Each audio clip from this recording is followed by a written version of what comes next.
महाराज जी, जैसे आज वृंदावन की होली शुरू हो गई है और अगले 4 दिन तक होली चलेगी। महाराज जी, बहुत सारे युवतियां आपको सुनती हैं, तो ये आज आपके कोई संदेश सब भारतवासियों को? हम तो सबसे यही प्रार्थना करेंगे कि होली महोत्सव प्रहलाद जी के द्वारा प्रकट किया गया है। जब प्रहलाद जी किसी भी प्रकार हिरण्यकश्यप के मारने से नहीं मरे तो उसकी बहन होलिका थी।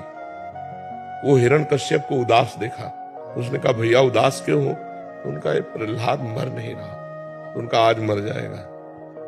लकड़ी का बहुत सा ढेर लगाया जाए और उसमें लेकर हम प्रहलाद को बैठ जाएंगे तो हमें अग्नि से वरदान मिला है, एक पट, शीतल पट, जिसको हम मोड़ लेंगे तो हमारा रोम भी नहीं झुलसेगा और प्रहलाद मर जाएगा। बड़ा प्रसन्न हुआ हिरण्यकश्यप। आग लगा दी गई तो भगवान की कृपा से ऐसी वायु चली कि शीतल पट प्रहलाद जी के ऊपर आ गया और वो जलकर राख हो गए।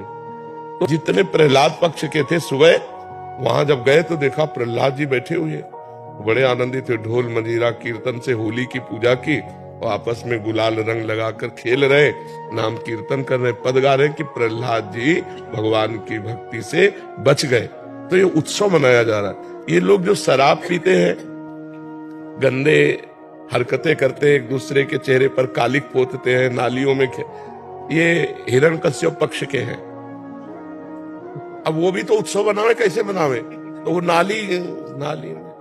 नालियों में गोबर कीचड़, उसकी हिरण्यकश्यप पक्ष की पार्टी, और एक होती साधुता की पार्टी, एक दूसरे पे गुलाल लगाए, रामकृष्ण हरि बोले और बैठकर पद गायन किए और खूब गुझिया और मिठाई भोग लगा कि ठाकुर जी को और पाए आनंद मनाए। तो हमारी समस्त देशवासियों से प्रार्थना है कोई भी व्यसन न किया जाए और हम आनंद पूर्वक भाईचारा बनाते हुए एक दूसरे का सम्मान करें, प्यार करें। जो हमसे दुश्मनी मानते हैं, होली के दिन हम उनके भी घर जाएं और उनके गुलाल लगावें और उनसे प्यार करें। हमारा एक भी दुश्मन विश्व में ना हो, यही सबसे बड़ी हमारी प्रार्थना है। हमारे आचरण पवित्र हो, हमारा व्यवहार पवित्र हो, हमारा चिंतन पवित्र हो तो होली सार्थक है।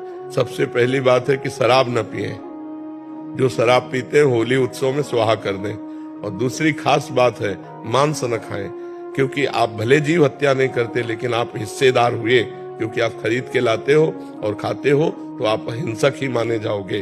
तीसरी बात, किसी माता बहन की तरफ गंदी दृष्टि मत देखो, जैसे तुम्हारी बहन ऐसे दूसरे की बहन। तो आप पवित्र ब्रह्मचर्य रहिए और जो अपनी पत्नी है उसी पे अनुराग कीजिए। ये 3 बातें छोड़ने की कोशिश कीजिए: शराब, मानुष, व्यभिचार।